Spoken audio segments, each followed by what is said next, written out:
నారా లోకేష్ గారు చాలా మంచి స్పీచ్ ఇచ్చారు స్కూల్ దగ్గర.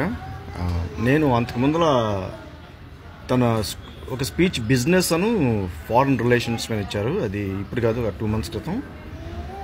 చాలా నచ్చింది నాకు అది. ఎలా అంటే తను ఇంటర్నేషనల్ బిజినెస్ కానీ బిజినెస్లో కానీ ఇన్డెప్త్ ఇన్సైట్స్, తనకున్న ఇన్సైట్స్, ఆ వొకాబులరీ, ఆ టెర్మినాలజీ వాడింది చాలా గొప్పగా వాడారు, పర్ఫెక్ట్గా వాడారు. యాక్చువల్గా one of the most impressive speeches అది. బిజినెస్ పీపుల్ కూడా అంత బాగా ఇవ్వరు అనమాట. So I'm very impressed by Nara Lokesh. He's definitely the next leader, okay, of India, not just of Andhra Pradesh. Okay, international లెవెల్లో కూడా, ఎందుకంటే మనందరూ డయాస్పోరాకి తన లీడర్ అవుతారు. ఓకే, సో నేను నాగేష్ గారు పంపించిన దానికి నేను రెస్పాండ్ ఇవ్వకుండా సెపరేట్గా పోస్ట్ చేస్తాను ఇది. ఎందుకంటే నేను వేరే ఒక చిన్న విషయం మాట్లాడాలి. ఇప్పుడు చూడండి, తను ఎంత స్పష్టమైన తెలుగులో మాట్లాడారో గమనించారు మీరు. అది స్పష్టమైన తెలుగు. అది అంటే పవన్ కళ్యాణ్ గారు కూడా చాలా స్పష్టమైన తెలుగు మాట్లాడతారు. చిరంజీవి ఇంకా స్పష్టమైన తెలుగు మాట్లాడతారు. తనకు వచ్చే పదాలు మనకు రావు, తనకు వచ్చే వర్డ్స్ మనకు రావు, మనకు తెలియవు. మనం అంత బాగా మాట్లాడతారు చిరంజీవి గారు, మెగాస్టార్ చిరంజీవి గారు. ఓకే, ఇట్లానే సపోజ్ అదే ఒక క్రిస్టియన్ కానీ ముస్లిం కానీ తీసుకుందాం, క్రిస్టియన్ తీసుకుందాం. ఓకే, వాళ్ళు ఎలా మాట్లాడతారు? జగన్మోహన్ రెడ్డి అని తీసుకోండి, ఎవరైనా ఏదో తగ్గిద్దండి, గ్యాప్ ఉంటుంది, అదొక యాస్ ఉంటుంది వాళ్ళలో, రాదనమాట వాళ్ళకి. తెలుగు స్పష్టమైన తెలుగు రాదు, కన్వర్షన్ అయిపోతున్నట్లు అయిపోతారు. ఎందుకో మరి నాకు అర్థం కాదు. అది ఒకటి. నెంబర్ 2 ఏంటంటే, ఈ క్రైస్తవులను కానీ ముస్లింలను కానీ ఒక చిన్న టెస్ట్ క్వశ్చన్ అడగండి మీరు. జస్ట్ సింపుల్ ఒక టెస్ట్ క్వశ్చన్. ఏంది? మన దేశం గురించి ఒక 7 గొప్పలు చెప్పని అడగండి. అసలు ఫస్టే వాలంటరీ చేయరు. అసలు చెప్పగలిగితే ఎలాంటివి చెప్తారో మీరు గమనించండి.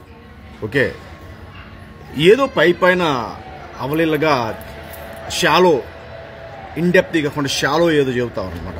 ఇంతమంది చనిపోయారు, మర్డర్, ఇంతమంది త్యాగం చేశారని చెబుతారు తప్ప నిజమైన గొప్పతనాలను చెప్పరు అనమాట.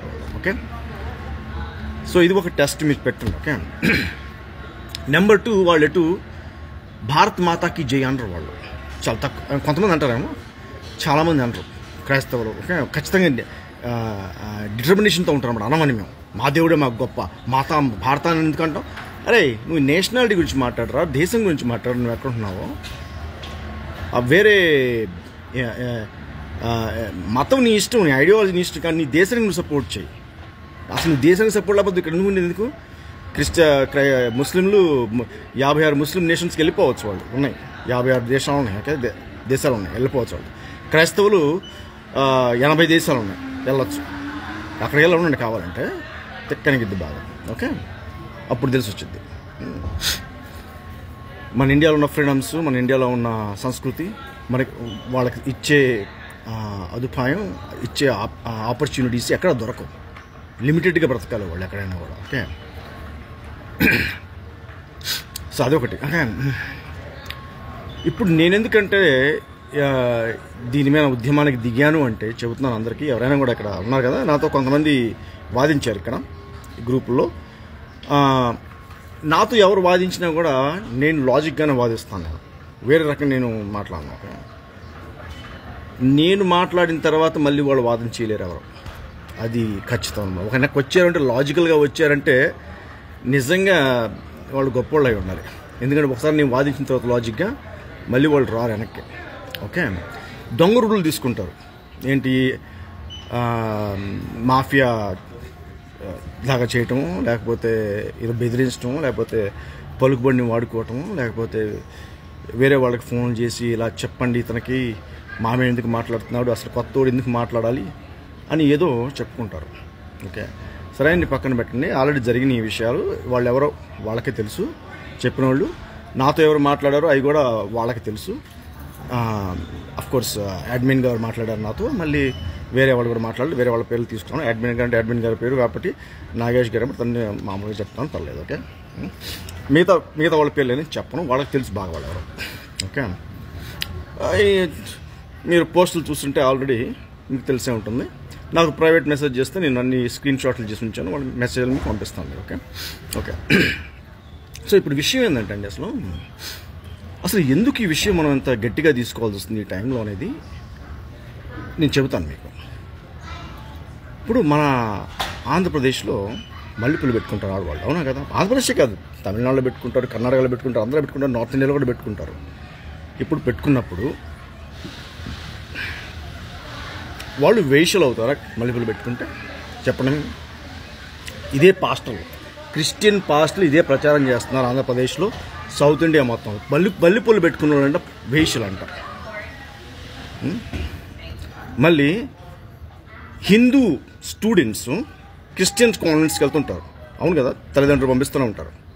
సో హిందూ పిల్లలు బొట్టు పెట్టుకుని వెళ్తే క్రిస్టియన్ ప్రిన్సిపల్స్ చంపదెబ్బలు కొట్టి, అదే కొట్టడమే కాకుండా వాళ్ళని బాత్రూమ్ పంపించి మొత్తం తుడివెప్పించారు. హైదరాబాద్ జరిగింది ఇది. ఓకే, అన్ని మీకు వీడియోస్ పంపిస్తాను కావాలంటే. డిఫెండింగ్ సనాతన ధర్మ యూట్యూబ్ ఛానల్లో అన్నీ ఉన్నాయి. ఓకే, అది మళ్ళీ మనం చీర కట్టుకుంటే అది కూడా తప్పంట.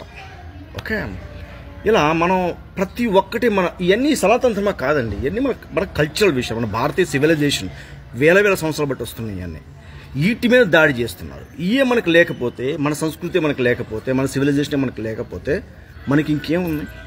అదే మన గట్టితనం, అదే మన స్ట్రెంగ్త్, అది మన కల్చరే మన స్ట్రెంగ్త్ అది. ఓకే, అది లేకపోతే మనకి దేని మీద ఆధారపడం మనం. అన్నిటినీ వాళ్ళు ఇట్లా చేస్తున్నారు అనమాట. ఇప్పుడు ఈ క్రిస్టియన్స్ ఎంత బడ్జెట్ ఉంది చెప్పండి సంవత్సరానికి? $177 billion.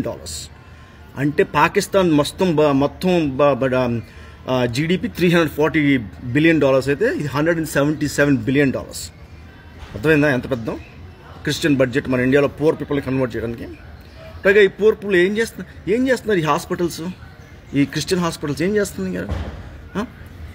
వాళ్ళు మనుషులు బతుకు తెరువు, చచ్చే బతుకు సిచ్యువేషన్లో ఉంటే పాస్టర్లు వచ్చి మిమ్మల్ని రక్షిస్తాము, మీ ఫ్యామిలీ అంతా కన్వర్ట్ కావాలి, రక్షించాలంటే అని కండిషన్లు పెట్టి వాళ్ళకి కన్వర్షన్ చేస్తున్నారు.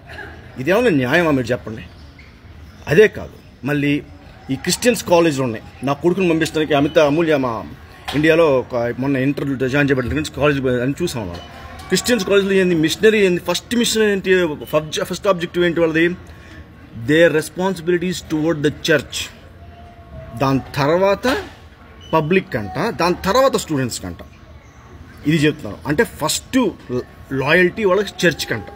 మళ్ళీ వాళ్ళు మిషన్లో డాడీ చెప్తున్నారు, మా క్రిస్టియన్ గాడ్నే మేము నేర్పిస్తాము అని. ఇది ఈ క్రిస్టియన్ పాఠశాలలో నేర్పించారు. మళ్ళీ ఇంకో విషయం, పేద ప్లేసెస్లో టోటల్ ఇండియా మొత్తం 72% స్కూల్స్ అన్ని క్రిస్టియన్ స్కూల్స్ అండి. అంటే 72 ఇండియాలో 2.5% Christians, 72% of minor schools Christian schools. ఇది ఒక విషయం. మళ్ళీ agricultural land, okay, non agricultural land ఇండియాలో second ownership after government is guess who? Catholic church of India. అవును, they are the largest owners. Okay, ఇవన్నీ కాక నేను ఇంకో వీడియో పంపిస్తాను మీకు. ఈ ఎఫ్బీలో, ఫేస్బుక్లో ఎలా అమ్మాయిల్ని పెట్టి అడ్వర్టైజ్మెంట్లు చేపిస్తున్నారు. ఇది అమ్మాయిల్ని పెడితే, యంగ్ అమ్మాయిల్ని పెడితే ఎవరిని టార్గెట్ చేస్తున్నట్టు? యంగ్ అబ్బాయిలను టార్గెట్ చేస్తుంది కదా ఇండియా. యంగ్ అబ్బాయిని ఎందుకు? రండి మేము ఇస్తాం, అదే కదా చెబుతుంది. ఇంకేం చెబుతున్నారు? యంగ్ వాళ్ళని పెడుతున్నారు, పెద్దవాళ్ళని పెట్టలేదు. మీకు వీడియోలో పంపిస్తాను, మీకు చెబుతాను మీకు. ఓకే, అది సరే, అంతవరకు చెబుతాను. ఆల్రెడీ 10 minutes అవుతుంది ఇది రికార్డింగ్. ఓకే, సో మన సివిలైజేషన్ ఇప్పుడు 15% పంజాబ్ వాళ్ళు మొత్తం. ఇప్పుడు పంజాబ్లో క్రిస్టియన్స్ 15% అనమాట, అంతగా మారింది. ప్రతి గుడి దగ్గర, మన తిరుపతిలో 20 miles దూరంలో 20 చర్చిలు, రామ్ సేతు దగ్గర ఒక 11 చర్చిలు, మళ్ళీ అమృత్సర్లో ఒక 20 చర్చిల గోల్డెన్ టెంపుల్ చుట్టూతా ఒక అమృత్సర్లో అన్నింటి పెద్ద చర్చి పడబోతుంది, ఏషియాలో అనుకున్న పెద్ద చర్చి పడబోతుంది. ఏం చేస్తున్నారు? ఏంది ఇది? మనం ఎందుకు అలా చేస్తున్నాం? ఇక్కడ మన హిందూ దేశంలో ఇలా దౌర్జన్యంగా దూసుకోవటం, మన మీద ఆక్రమించడం ఏంటిది? అదనమాట. ఓకే, మనం దీన్ని కొద్దిగా మనం సరిదిద్దాలి, మనం అదులో అందుకని దీని మీద ఉద్యమం చేస్తున్నారు.